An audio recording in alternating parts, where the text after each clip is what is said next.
Miracle at Camp Friendship. Chapter 10. Bright Things Ahead. Tweet! Before any of us could believe it, the shrillness of Mr. Frenson's whistle shocked us wide awake. "Time to get up, boys," he announced, too enthusiastically. Tweet! Our sleepy brains rattled again. "Come on, roll out," he ordered. He was being our drill sergeant again. Still huddled in my warm sleeping bag, I looked out the window again. The moon was gone and it was light now, but the sun wasn't up. There was water dripping from the eaves, and the sky looked misty. Just as Mr. Frenson had predicted, we had obviously had light rain in the early morning hours, after Ronnie and I had had our conversation. Now that whole episode seemed almost like a dream. Had Ronnie really prayed and promised to talk with Pastor Gentle about receiving Christ? Tweet! "First buddies up, get the shower first." Pastor Gentle could not pass up the occasion to offer another word to the wise. "Remember, the early bird catches the worm." He stoked the fire and threw in more wood. The room still had a definite chill, though. "Is there ever an occasion for which your pastor does not have a saying to fit?" Racer quietly asked Booker. I doubt it. That's what I like best about him. I'm going to try to remember his sayings as I grew up. None of us were in any big hurry to crawl out and put our feet on the cold floor. I noticed Mr. Thriftmore was just coming back from the washroom. Seeing him, the thought of going out into the raw, damp air to take a shower was even less appealing. None of the roughing it seemed to bother Mr. Frenson.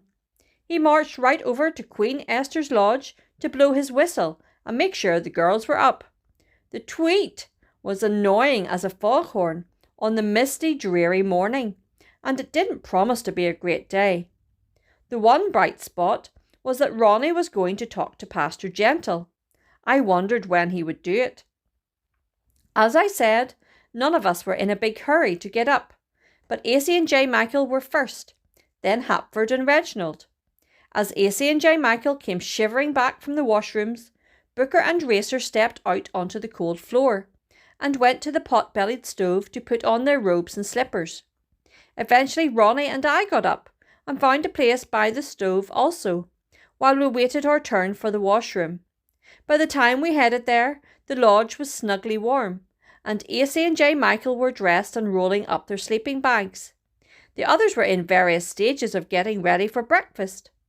Naturally, since Ronnie and I were the last to the showers, we did not get any hot showers. The water started out slightly warm and quicker went to brrr cold. I think I set a record for taking the fastest shower.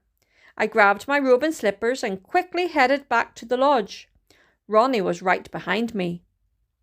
"I wonder who got the cold showers at Queen Esther's lodge," I said to Ronnie as we hurried up the steep path. We never heard, but at breakfast we found out what did happen. It was even more exciting and unexpected. Susie got the first shower, and she took her pets with her, except she lost one in the shower. She didn't warn anyone either. Maybe she didn't even realise she had lost one. At any rate, Christy found it later when she took her shower. Christy's blood-curdling scream must have scared it, because it skittered away before Susie could catch it. Later, Sandy found Susie's pet, or one of its friends, in the sink when she was brushing her teeth. Then Miriam found one in her slipper when she put her foot in it. The lizard really got around, or it had a lot of curious friends. The way they changed colour didn't help any. You could almost put your hand on one without even knowing it. When one escaped out the door, Susie wailed, "You killed my pet! It will freeze to death out there, or starve." Miss Content was finally able to convince her that the lizard had gotten along just fine before Susie had rescued it. When the breakfast bell rang, she forgot all about the lost pet and scooped up the others and put them in her jacket pocket. During all that excitement at Queen Esther's lodge, we boys were busy at David's hideaway lodge. We rolled up our sleeping bags and straightened up the lodge. Mr. Thriftmore had made sure we did everything proper and that he didn't forget anything he had shoved under our cots. We heard the breakfast bell too, and when we opened the door, the sky had cleared and the sun was coming up. The air was still quite cold and very damp. We slipped and slid down the path on wet leaves and pine needles. Miss Content and the girls were laughing and chattering as they came from their lodge and met us at the fork. There was no time to talk about the events of the night before, the showers or other adventures, if we were to be on time for breakfast, and none of us wanted to be late for breakfast. Once down the hill and into the clearing at the dining hall and camp office, we could see the sun just above the horizon. Ronnie found another occasion to use his compass. "The sun is coming up in the east," he announced, as if it were some great revelation. "Of course it's coming up in the east," declared Susie. "Everyone knows it always comes up in the east and sets in the west." "Susie, you are so right," said Pastor Gentle. She beamed proudly and glared at Ronnie. "Do you know why it always comes up in the east and sets in the west?" Pastor Gentle continued. She wrinkled her nose as if to say, "Why did you have to spoil my moment of attention with some silly question?" Her look was disrespectful. "Sunrise and sunset were planned by God," Pastor Gentle said, smiling. "They will never change, and it reminds us that none of God's laws ever change." As the sun crept higher, the sky was a gorgeous red, with streaks of glowing gold. "Isn't it beautiful?" said Christy in awe. Reginald raised his brows authoritatively. "Red sky in morning, sailors take warning," he noted. "Oh, that's just a saying. It doesn't mean anything, Reginald," Sandy countered. "Besides, we're not at sea. We're on top of a mountain." "I take exception to that," stated Reginald. He was not backing down. "I'm correct, am I not, Pastor Gentle?" The kindly pastor put his hand on Reginald's shoulder and again smiled. Then he answered thoughtfully. He was not about to be caught in the middle of such a serious discussion.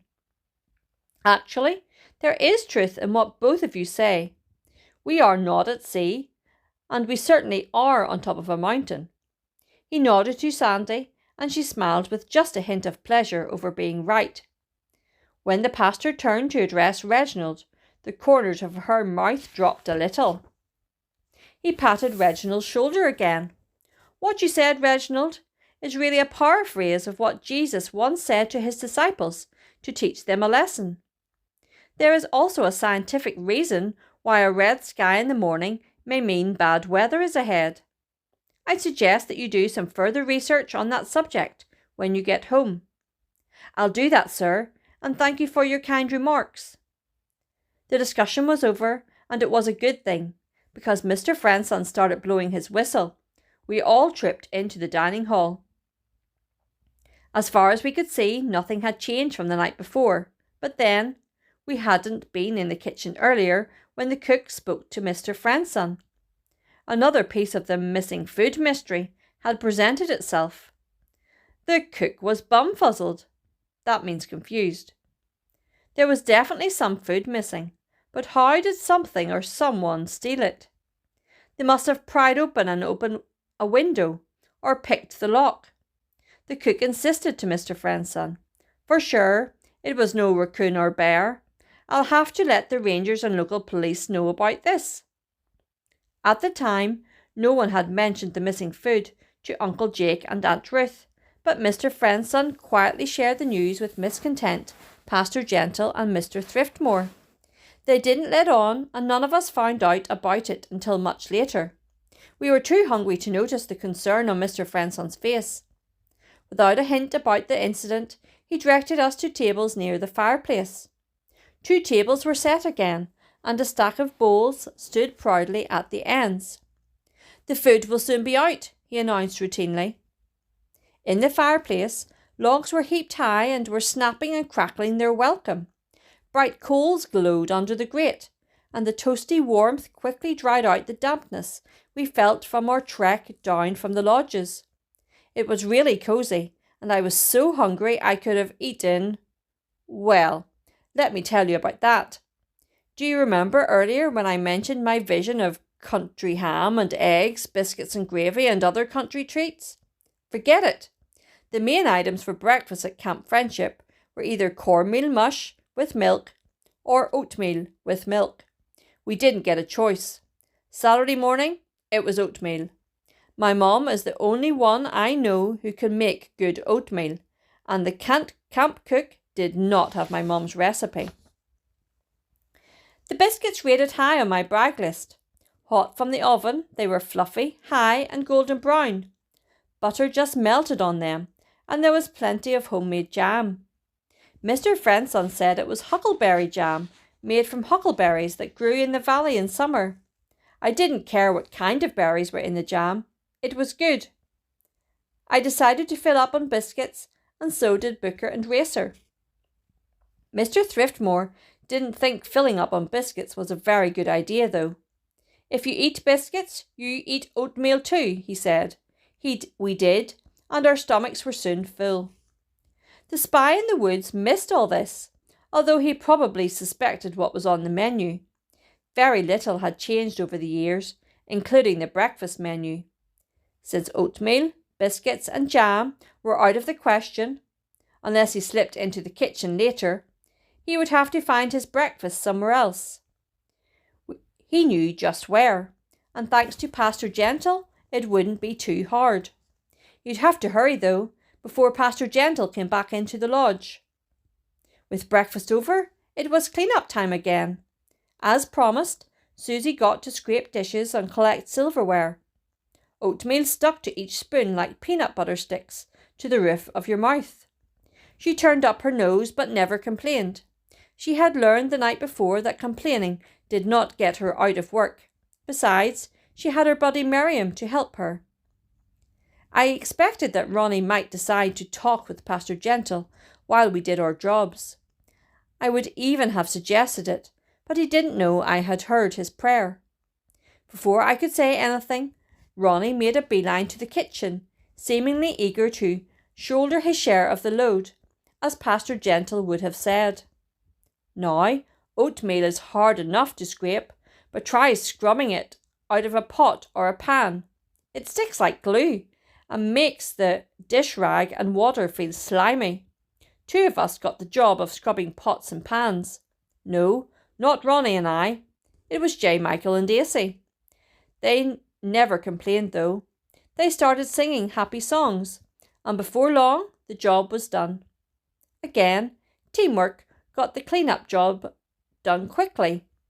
While we were finishing, Mr. Frenson tooted his whistle again, not very loudly so as not to startle Aunt Ruth and Uncle Jake. Then he announced, "We'll be having a short Bible study with Pastor Gentle in exactly 5 minutes." Will we ever be able to get away from time limits and that whistle? I wondered. We'll be going on a hike this morning, and weather permitting, he continued, we'll have a cookout for lunch. Can we make hobo stew? Asked Acey, drying his dishpan hands. Mr. Frenson smiled. Remember, Acey had been to Camp Friendship before. Hobo stew must be some special treat, I thought, but the rest of us didn't have a clue. I, for one, did not want to ask. What's hobo stew? Susie finally asked. Ronnie jumped on this opportunity to show his true character again. It's stew made out of lizards, he snickered, and nearly doubled over with laughter. Susie glared at him and put her hands over the pocket where her pets were. That wasn't funny, Ronnie, reprimanded Miriam. Her sweet, caring spirit made tears of sympathy begin to pool in her eyes. It was mean. That's right, said Susie defensively. Miriam is my buddy and she will stick up for me. You're just sorry you don't have a pet. Children, please, interrupted Pastor Gentle. This is Camp Friendship. Friends do not talk with malice, and they do not treat each other in this way. I believe he was genuinely shocked at such behaviour. He put one hand on Susie's head and one on Miriam's head and guided them back to the tables by the fireplace. He gave Ronnie a disappointed look, and Ronnie hung his head. Maybe now he will realize how badly he needs to settle things with the Lord, I thought piously. Then I immediately felt guilty for thinking I was so much better than he was. Ronnie quickly shrugged off this incident as if nothing had happened. As far as I could see, he had no guilt about what he had done and had passed off his prayer off the night before just as easily. I suppose that is how it is when someone says no to God again and again. The amazing thing is that God is very patient and never stops loving us. It is continually his desire that we will trust him and live for him. Over and over he makes a way for those who do not know him to come to him, and his arms are always open to meet the needs of his children. God is love. As we relaxed and got comfortable around the crackling fire, God was holding out his open, loving arms to a cold, hungry prodigal around a little campfire some distance away. That man had quite a battle going on inside. His heart said, "I'm tired of running. I want to go home." But reason said, "You have sinned too much. You have hurt too many people. You have said no to God too many times. No one cares about you. You're not welcome at Camp Friendship anymore."